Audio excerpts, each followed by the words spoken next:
Hi, everyone. Welcome. I'm Tara Davis with the Relationship Playbook for Marriage.com.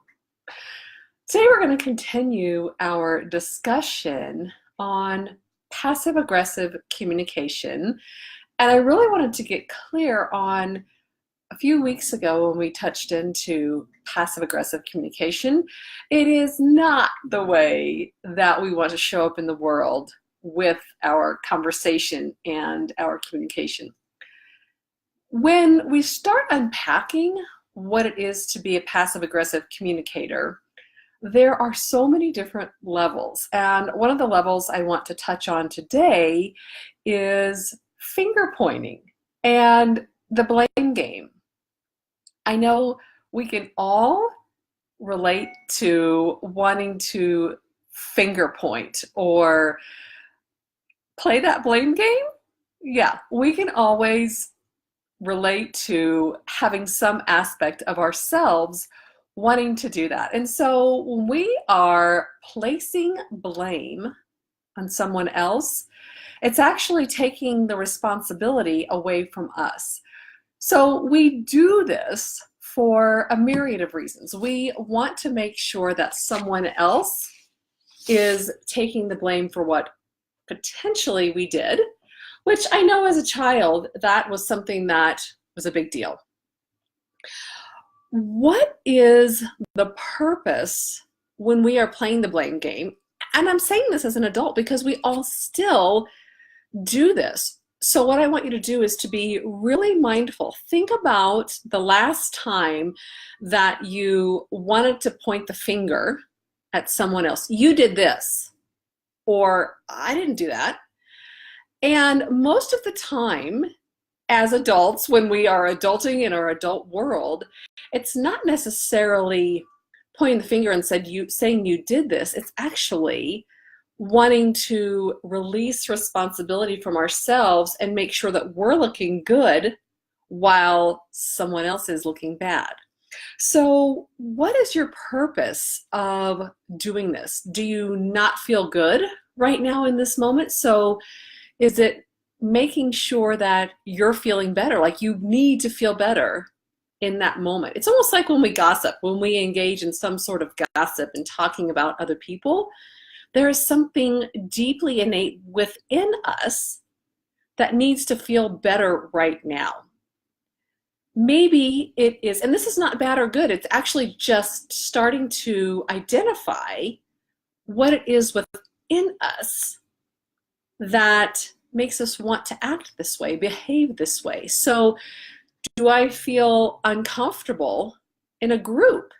Which is why I then start to play the blame game or pointing out other people's faults. Do you think it makes you look better? Sometimes we want to look really good in front of someone. So we will attempt to bring someone else down, attempting to make us look really better, making that other person look not so good. I invite you to just kind of start unpeeling the ways that you are trying to fill a void, to fill a need or a desire. Let me give you a good example of what it is sometimes when we play the blame game or finger point, because a lot of times as well as an adult, we think, oh, I don't even do that. Like that's not even part of my daily communication. Here's a great example of passive aggressive finger pointing or blaming. Well, I wouldn't have burned dinner, or dinner wouldn't have burned if you would have been helping me. You never help me. I'm always cooking dinner by myself. Okay, so that example, I think we can probably all relate to, male or female, and relate it to something that you always do. And when you want to deflect and not take responsibility. So many things happening in that piece. One, dinner burned, that's the fact. So really, if we all feel really good right in that moment and like, holy cow, dinner just burned. If we were feeling normal and not feeling like we needed to, like we weren't feeling unsafe or unlovable, unworthy, if we weren't feeling any of those, we would have absolutely no need to use passive aggressive communication and place the blame on you because you don't help me and I always have to cook for myself. So do you see how we've kind of blocked that down?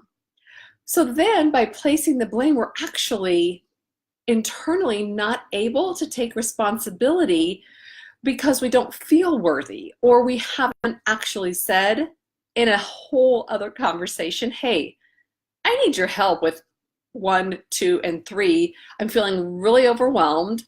I've got dinner to get going. I need you to help me with this. Instead, we have now placed the blame on someone else for the reason why dinner burned. So passive aggressive communication in that one, also just not even taking responsibility in that moment.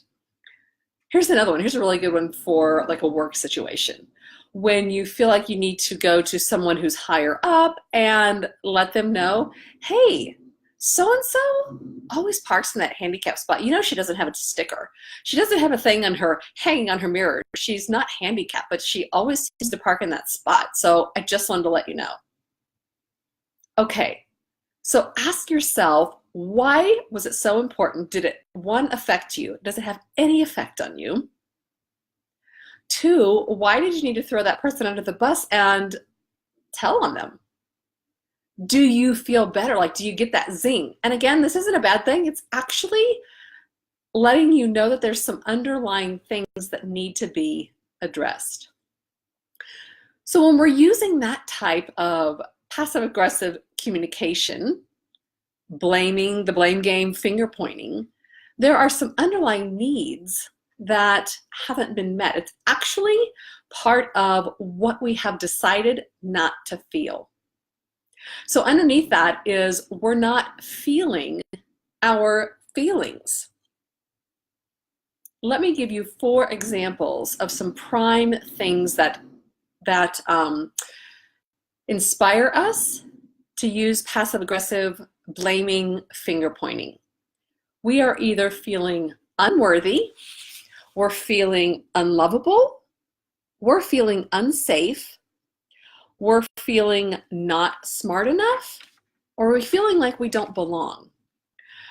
So I encourage you the next time you want to, and it's almost a subconscious thing that we continually want to pass the buck, play the blame game, finger point, there is an underlying component to us that isn't being met. There's a feeling that potentially we haven't identified yet. There's something feeling unworthy, unlovable, unsafe, not belonging in us that drives us to do the finger pointing and the blaming and the passive aggressive communication. I encourage you to leave your comments down below because I know I find myself wanting to do this, and that's not the bad thing. It's when we just continue to allow it to spew out of our mouth as it's happening. It's when we get to recognize, like, oh God, there it is again. Something in me is amiss. What is it? So I would love to hear your comments below. Share with us when it is that you find that you are feeling in these moments. What is it that triggers you? Do you feel like you don't belong in this group, so you need to start nitpicking and blaming?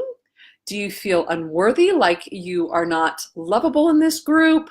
What is it for you that strikes up all of these feelings? I'll see you here next week. Cheers.